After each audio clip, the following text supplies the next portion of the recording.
Hello and welcome to Manifesting Marvel, a new podcast dedicated to the Marvel Cinematic Universe. I'm your co-host Jacob, Your co-host Raga. and today we're discussing What If Episode 2. What if T'Challa became a Star-Lord? So I want to kick this episode off like we do every week.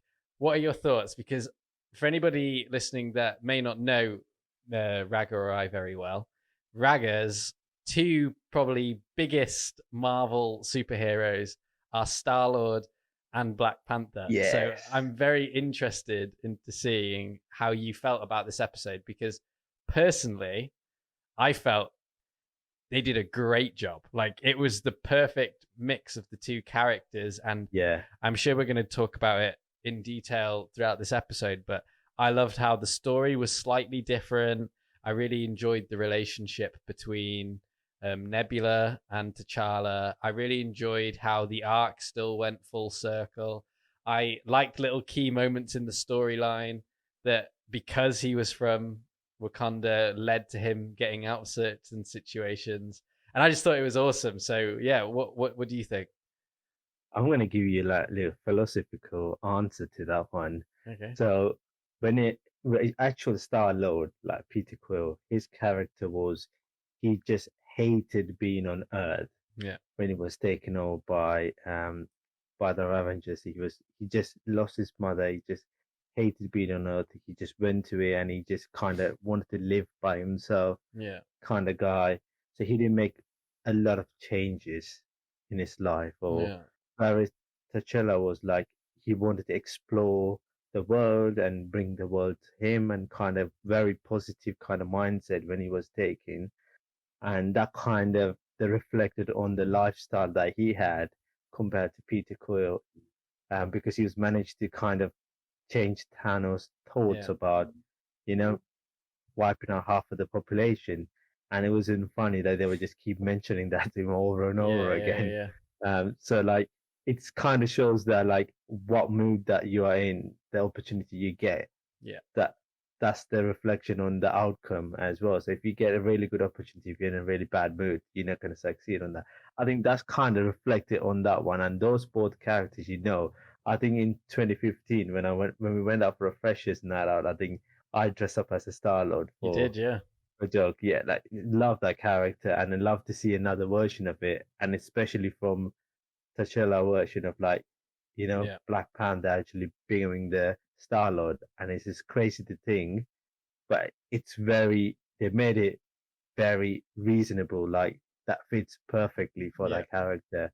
I don't think anyone else could pull off that character Mm. than that. So that's really great. I know it's cartoon and animated, but still, Black Panther being the Star Lord makes more sense Yeah. than anybody else. So that's crazy. Yeah. No, I'd agree with you, and I would say that this is now my new favorite episode of What If because I really did enjoy Captain Carter, but I think this one was just incredible. But yeah, we should probably start it from the beginning. So obviously, the episode kind of opens up mirroring the Guardians of the Galaxy episode, kind of a film, kind of to a Yeah, T. It's exactly the same kind of setting, same kind of technology used. He's going for the orb, aka the Power Stone, and it's all very similar. But something that is different, which I thought was oh yeah, amazing, was when Korath shows up. Instead of not knowing yeah, who Star Lord is, he's a fan of Star Lord, and I thought that this was really cool because it's also like what you were saying, like the way that T'Challa would have carried himself in the galaxy. yeah. He probably would have had that like earned that respect as like in comparison to Peter Quill. And I thought that this was such a good intro because it was showing you like how different one situation could be because it's quite what I'm finding from the What If series is they're taking a lot of memorable moments and then slightly changing them. Yeah, I think like they kind of went for that twist down there Yeah. because I was expecting that moment where he's going to be like asking, "Do you know who I am?" And they're going to be like, who are you?" And they're going to just ask those questions. But it's kind of went from actually, "Oh yeah, I know you, like you're great, but we still have to do this kind of thing." Yeah. So it was just crazy. Yeah, no, I agree with you. And then obviously after that bit, Yondu and the Ravagers come to accompany Star Lord, And this bit was really interesting as well because I found that it was cool to see how T'Challa had changed what the Ravagers stood for. Like, it was interesting that not yet in this timeline that there was a Guardians of the Galaxy, but that he'd kind of turned the Ravagers into like this Robin Hood esque kind of operation where they Yeah. were like taking from the rich and giving to the poor kind of thing. And I thought that this was really cool because if I'm honest with you, I could totally have a whole TV series of just that storyline. Yeah, I I mean, think we should. I think definitely. we should get a Ravagers TV show. Thinking about it.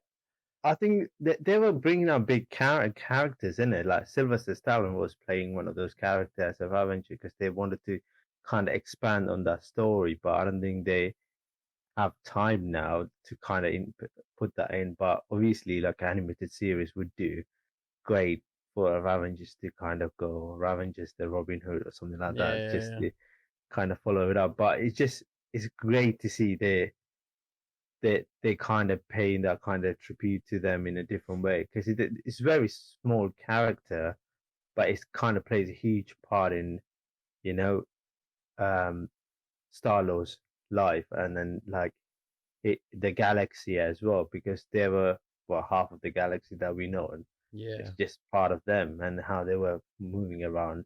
It's great to see that. Yeah, So I was going to ask you about this next bit. I spotted a little Easter egg, and I wanted to ask you about because I thought it was pretty cool. So I noticed on T'Challa's ship, instead of it saying the Milano, which was Peter Quill's childhood crush, Alyssa Milano, it had Mandela after yeah, Nelson Mandela, and obviously that would have been because of T'Challa's upbringing in Wakanda, being in Africa. And I just thought that was really cool, like a little touch that they'd done to the ship where they changed it a little bit because obviously I think that is what I found so cool about this. Like, it just makes sense. Like, Wakanda's was so advanced with their technologies, it would make sense for a kid from Wakanda to be Star Lord. Do you know what I mean? Because he would have an understanding of technology, he would have an understanding of curiosity, and he would have an understanding of like what's fair. Because Wakanda were very much about like the societies of the world aren't right. Do you know what I mean? Because even when you see T'Challa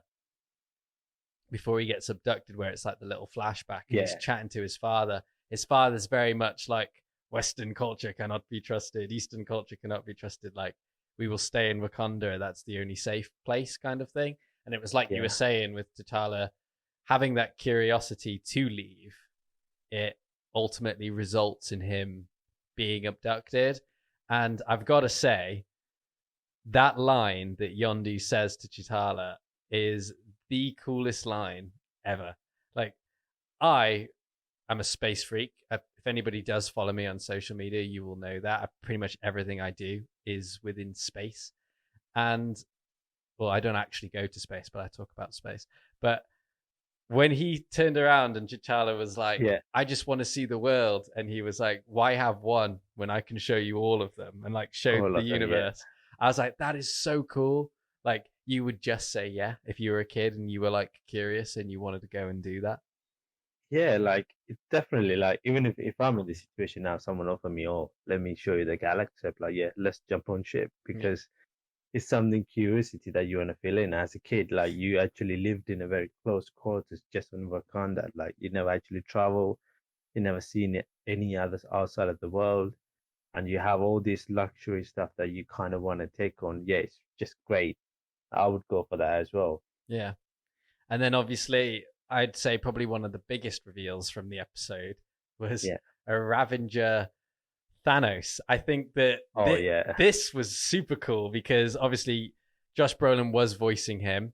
And Yeah. it was so interesting to kind of see like a friendly Thanos. Do you know what it kind of reminded me of? There was somebody put up a Yeah. meme today on social media and I was crying with laughter because it was like Thanos in Endgame and then it was Hulk in the first Avengers screaming and then it was Yeah. like Thanos in What If episode 2 and then it's like Smart Hulk being like this is an Yeah. absolute win and it's like totally true because this Thanos had loads of feelings and really cared and it was weird because it was fun hearing how like T'Challa ultimately stopped his plan from genocide it was really fun seeing how like Drax's wife and daughters were still alive, and he was happy.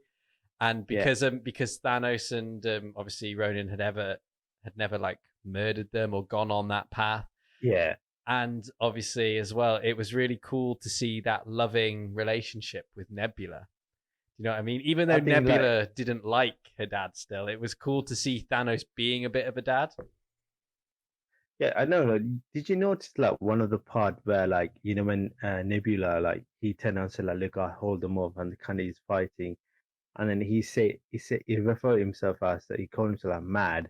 Yeah. That's kind of referred to like Mad Titan kind of Yeah. title that he had. Yeah. It's very cool that they kind of put that in, and Yes. it's just so good to see that he's strong and he's kind of fighting his own like family basically Yeah. because he on the real the Infinity War they were all together. Now it's just like um against each other because I think that group still follows the negative side of the Yeah. that Yeah. where Yeah. is Thanos is changed and he never met them and never influenced them in his life, so they kind of moved on with the character Yeah. in that episode, which is really cool to see like Thanos playing his own one. He's kind of taking all the jokes from like other characters and then kind of irritated by it and trying to like I'll do Yeah. something to you kind of thing. Quite cool to see that Thanos guy. I was really shocked when I saw that first shot of Yeah. Thanos because I'd never actually noticed he's going to be on Yeah. there with them as that character, like a Avenger Thanos. But it was really cool to see that. Yeah. That played out really well. I was thinking about this today. I Yeah, wonder because I know at the end they had like that big like memory, didn't they? And for yeah, Chadwick Boseman and everything towards the end of the episode. But I wonder he's surely going to be showing up in more of them, aren't they? Because from what I've gathered from each of the ones that are coming out, they're going to like create a team, aren't they? That's like an alternative version of the Avengers or the Guardians. Because from what I've seen, I think yeah, because we're going to get Doctor Strange and all those afterwards. But I think there is a team up, isn't there? Because we saw in the trailer where it cut between the Avengers when it was going round in a circle, showing all their faces to some of the Guardians and stuff. So I wonder how many of these people are going to be in that final team. Like if we'll see like an Ultron wielding the Infinity Gauntlet, like it's predicted to be at the end. But you'll have a Thanos working with the Avengers and a T'Challa Star-Lord with the Captain Carter, Captain America, and like a Supreme Doctor Strange with like a zombie hunting Spider-Man. But very cool. But let's get back onto the story a little bit. One other thing I wanted yeah, to say that I really enjoyed was I yeah, quite like the relationship between Nebula and T'Challa. I liked how she kept calling him Cha Cha. yeah. I thought it was really cool. I was like, Yeah, this relationship, like duo, really, really works. And I can imagine it would have worked with the actual actors that play them too, like this Nebula and a Chadwick Boseman version of Star Lord. I think it would have been really yeah. I cool think that would because have definitely worked. Yeah, and they could have done a really cool soundtrack because I liked how the Wakandan music mixed in with the Guardians music. It was very cool. definitely. Yeah, it was very because like again that was like a surprising movement as well because it's popped up and I know like oh something about Wakanda's gonna appear like because you can see the shape like it's Yeah. really cool to like they kind of mix that in. But again, I was expecting the music track to be a bit more catchy, like at the actually same as the Guardian of the Galaxy. So Yeah.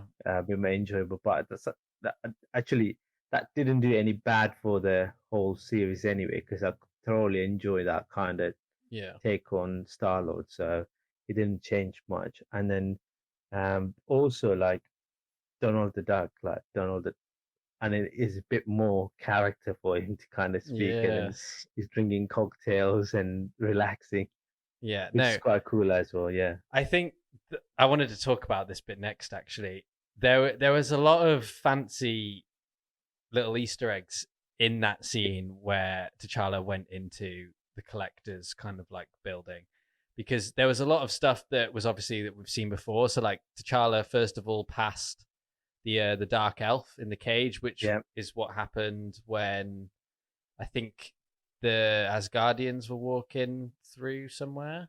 Oh no, it's in Guardians of the Galaxy. Star It's Lord's Guardians of the Galaxy. Yeah. yes, yeah, sees a dark elf, which is from the Dark World from Thor. Yeah. Yeah. So that obviously was kind of like a parallel. And then you had a few other little Easter eggs where there was like Grandmaster's ship from Thor Ragnarok sitting in that Yeah. area. You had Is that the what was it? the party What ship. ship was it? The party ship. Yeah, Yeah. the party ship. And then you had obviously the Wakanda ship, which I only Yeah. just saw recently on social media. If you look at the Wakanda ship from the bottom, it is a Black Panther face, which is kind of cool. Oh, Didn't know that, but it looks good. saw that on, Yeah. I think it was Reddit. And then obviously you had one of the ships that was used to enter the quantum realm with Ant-Man and the Yeah. Wasp. But what I thought was really cool was the collector's like weapons inventory that he had, Yeah. because this, Oh yeah, that's very surprising when I saw that. And yeah, he didn't use any of them. They just showboarded it. yeah. Like, Well, this here is is all of that. this is something that I wanted to say to you, because it kind of opens up some questions. Does it mean A, that in this universe he's killed these heroes and took those weapons and is keeping them in his collection, or he's captured the heroes and they are in his collection and he has their weapons? Or is it like foreshowing something a little bit here? Because the way that they showed the Grandmaster, not the Grandmaster, sorry, the way that they showed the collector in this But, yeah. episode, it was very Kang-esque. Like, Kang travels through Yeah. time collecting all of the heroes' weapons. He knows how to use them better than some of the heroes. And his whole point is when he's being attacked, he can switch out his power parts and he can do all this kind of stuff. And that was kind of like what the collector was doing in this. Like, he had, obviously, you saw Loki's daggers for a little bit. And then I think he had like a Korg hand. And you could see like Captain America's shield, Mjolnir. You had, I think there Yeah. was a moment where he even grabbed like Hela's Helmet. helmet. Helmet kind of thing. Yeah. Yeah, and like I could see Kang doing something like that in the future too. Like, that is very Kang-esque, especially from what we saw with Loki, with how even in that room where they went in to see Kang, he had bits of his collection there, didn't he? He had like a couple of things on the wall and stuff. So Maybe this is where Kang gets most of his stuff from. So maybe an idea of that from that universe where Star-Lord is actually T'Challa, like that universe, Kang is actually get an idea from the character and be like, look, why this guy had all of this, because he remember like he studied the past, yeah, and then this time the Avengers arriving in Wakanda, and then they might be start sharing the information with the world about all the stories they had from the universe, and then maybe he learned from there. He kind of was like, oh, actually, Collector did that. I'm gonna yeah, do that. You kind of do that. So he kind of, I feel like, yeah, like it's very Kangish, but then maybe they're foreshadowing something that's gonna happen in the coming movies, because it's very, it has everyone weapons on it. Like, there's no need for you to just put all of that in there and then just for sake of it. Like, I yeah, don't think Marvel do that unless they have a purpose for it. They don't have a purpose for it now, but I'm sure they will have it in 10 years' time. yeah. So just keep an eye out for those kind of things. Yeah, no, I agree with you. And then obviously towards the end of the episode, you get the big fight between T'Challa and the Collector. And as we were saying, you get to see Collector using all of these cool weapons against T'Challa. And one thing that I also thought was really cool was I liked how T'Challa broke out of the case with the Yeah, vibranium. vibrant Yeah, necklace. the Yeah, Wakanda vibranium necklace. And I liked how it kind of like turned on when he was next to the ship as well. But yeah, it was cool. There was some parallels with how like Yondu treated this Star-Lord as how he treated the Peter Quill Star-Lord, with like not telling him the full story and all this yeah, kind of stuff. But that's obviously expected. But I'd probably say that my favorite part of the episode was towards the end, when like T'Challa finally returns to Earth, because there was quite a yeah, lot to unpack from that. Obviously, we got to see Black Panther's dad, who, if I'm correct, died in Civil War, and I think it was the same actor that yeah, was voicing him. I'm kind of gutted that we didn't get a Shuri moment. Maybe we did, or maybe she's going to show up in a future one. But I didn't notice any Shuri voice acting in there. But that would have been yeah. kind of cool. But I didn't see Killmonger either because I thought like he'd be appearing on that one. oh yeah, but Just I thinking, think he's the one with Iron Man, isn't he? Where he saves Iron Man in Afghanistan. yeah, I think, I think that's his one. yeah, But yeah, and obviously when Yondu is when they're returning to Earth, you obviously have the Guardians of the Galaxy music as well. But yeah, I liked when they were all chatting because it was like you were saying when Thanos tries to explain his plan like four or yeah, five times through this episode. And it's funny that everyone's like, yeah, that sounds like genocide. And he's like, no, Jennifer. you're wrong because it's random. And like he genuinely thinks it's a good idea. And Nebula's constantly like, Dad, shut up. And like it's just so weird. Like I never thought after seeing Endgame and especially Infinity Oh War, yeah, when he just showed up to Wakanda, wreaked havoc, and just left with the Infinity Stones. Like I never thought we would have a reimagined moment where Thanos is sitting in Wakanda, stroking the dog. I can't remember the name of the dog now, but stroking the dog yeah. and telling I everybody can't. about his plan to snap half of the existence out. Like it's just hilarious. And I think this episode is such a good idea. Like we were when we were saying at the start, like the Yeah, merger of these two characters is so good and it works so well. Like it could almost be the main kind of like storyline for this character. Like it just works. I mean, it would be. I would wish this to be like a live action movie if Boswick Chapman was actually like Yeah, live. Like I would be like, do this. Like Marvel, you have to kind of do this because it's crazy to think that how they could fit 2 hour movie in that storyline yeah, of him being a Star Lord. It would be amazing. And he got that like a Wakandan accent as well, which is really cool to kind of have it in space because yeah, something different. You don't see that much on that. And yeah, it's totally crazy to think Thanos just in Wakanda, just joking about his plan.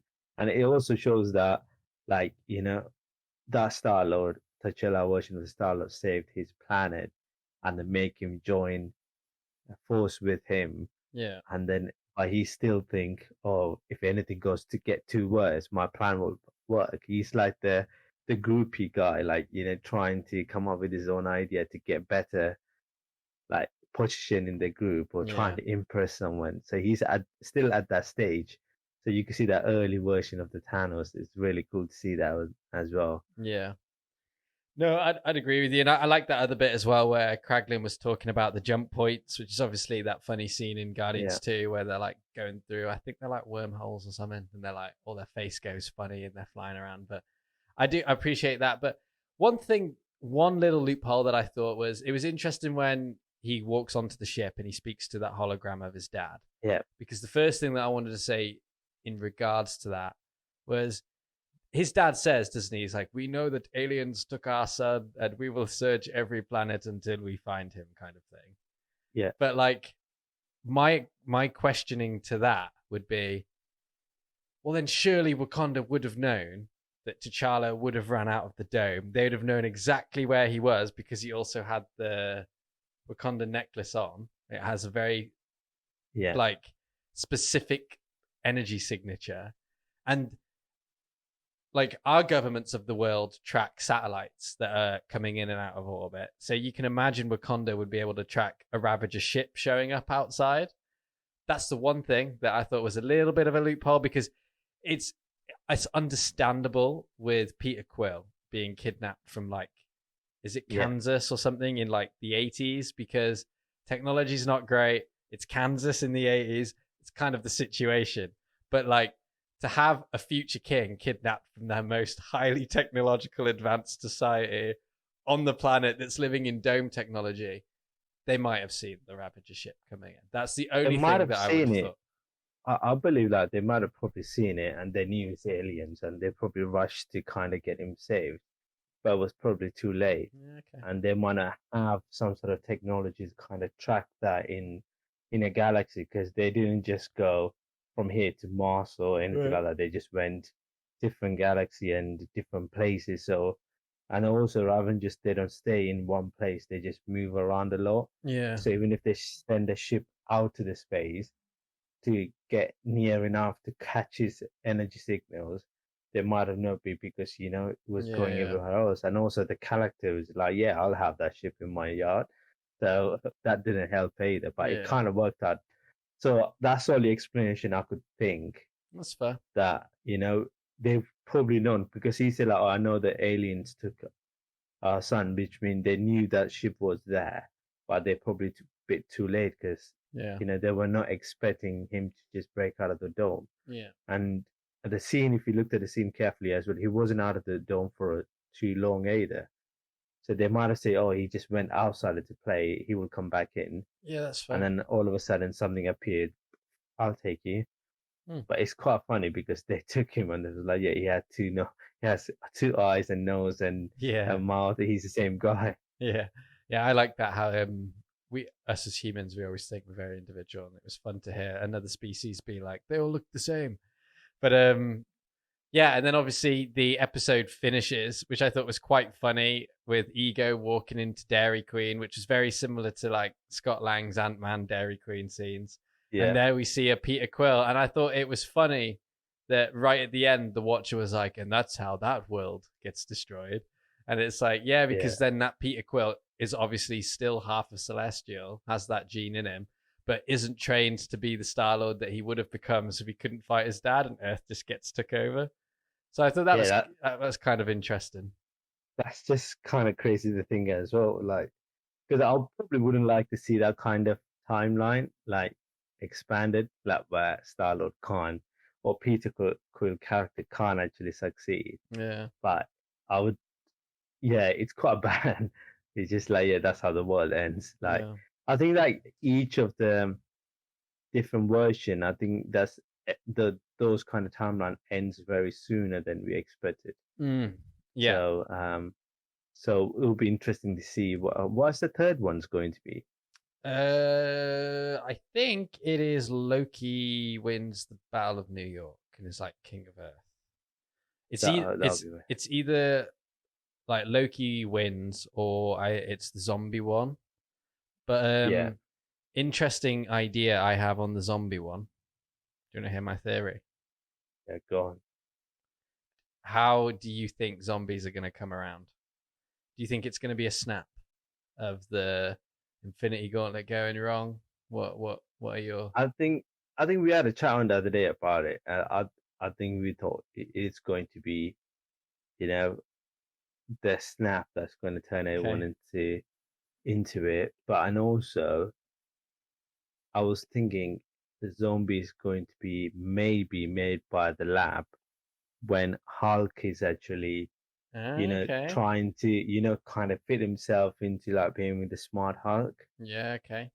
And Okay. because all the Avengers were probably around him, Right. helping him out, and might have get spread it out. I don't know, because we haven't actually seen Hulk in any of them yet.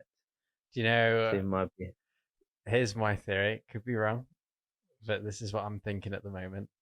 Do you remember in Civil War, right at the beginning, when they go into the infectious disease ward and Cap is yeah. like, get it out, and Scarlet Witch pulls all of the stuff out, and Cap goes in to fight, and Crossbones has got the mask on.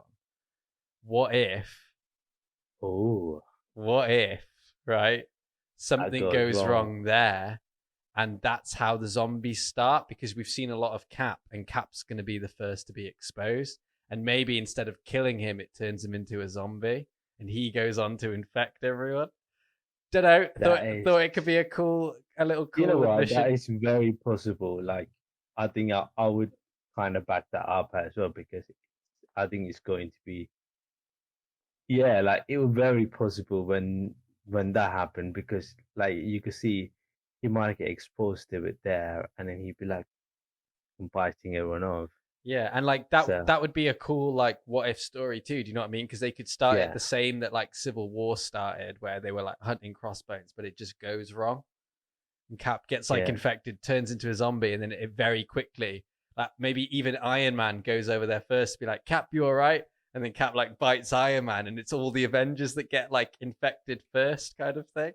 It could be that's really, mad. really cool. But yeah, that have you got anything else that you want to add to I don't this? have any.